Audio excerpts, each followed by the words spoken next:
There's no shortage of horrible things that have happened in the world, but some events stand out more than others, leaving us wondering how something so terrible could have ever happened. An autopsy would later determine that she had been strangled. And the weird thing is, there were actually quite a few people who had access to the house that night. So, let's get into it. Who killed Ramsey? Her body was discovered by her father, John Ramsey, after he and his wife Patsy had reported her missing earlier that same day. Well, it all comes down to the evidence. In fact, they were so suspicious that the police even searched their house without a warrant. They found some pretty damning evidence, too. Fingerprints and hair samples from the crime scene matched both John and Patsy's DNA. Even though the police have no solid evidence to go off of, they still suspect that older brother Burke killed her. Well, as cliché as it sounds, probably only the person responsible knows the truth. And sadly, that person is no longer alive. There will always be speculation about what really happened, to and who was responsible. However, they've never been able to prove it. And as of right now, Burke has not been charged with any crime.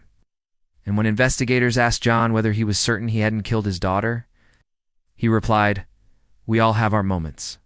Plus, the autopsy report showed that had been sexually assaulted, and someone had taken Polaroid pictures of the assault, though those photos were never found. According to John, when he went to check on his daughter, he found a note on the stairs leading to the basement saying, "I'll never give up." Well, because they both died before they could be arrested. Patsy died of ovarian cancer in 2006, and John died of an apparent heart attack while hiking in the Rocky Mountains in 2019. Although he was never charged with murder, authorities did find John guilty of contempt of court for refusing to answer questions from investigators. He called the police and then went to the basement, where he found battered body. She was lying on a piece of plywood with Christmas wrapping paper on the floor nearby. The murder of Ramsey is one of those cases. On December 26, 1996, 6-year-old beauty queen Ramsey was found dead in the basement of her family home in Boulder, Colorado. Well, we don't know exactly because there are so many conflicting stories and alibis. But here's what we do know. Parents woke up around 5:30 a.m. to go to the gym. They left their 9-year-old son, John, or Burke, at home with instructions to make breakfast for himself and his sister.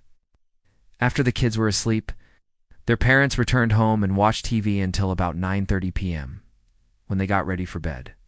At some point during this time, left the house and made her way to the basement, where she was eventually found dead. It didn't take long for the police to find out that someone had definitely killed, but they couldn't figure out who. One was that an intruder broke into the house, kidnapped, killed her, and then fled. But there was evidence that pointed against this theory. For example, the back door was unlocked, which would have been easy for an intruder to open. Plus, there were no signs of forced entry anywhere else on the house. This led the police to believe that whoever did this knew the family and was familiar with the house. First things first, what really happened that night? The police had several theories about what happened. 2. But if the killer was a friend of the family, then why was the only person who confessed John Ramsey, and why has he never been arrested? After death, John and Patsy became the prime suspects in their daughter's murder. So with all that evidence against them, why haven't the police arrested John and Patsy? Since John and Patsy are both dead, does that mean the case is over? Not exactly. So who really killed Ramsey? You think Burke killed? Let us know your thoughts. And thanks for watching.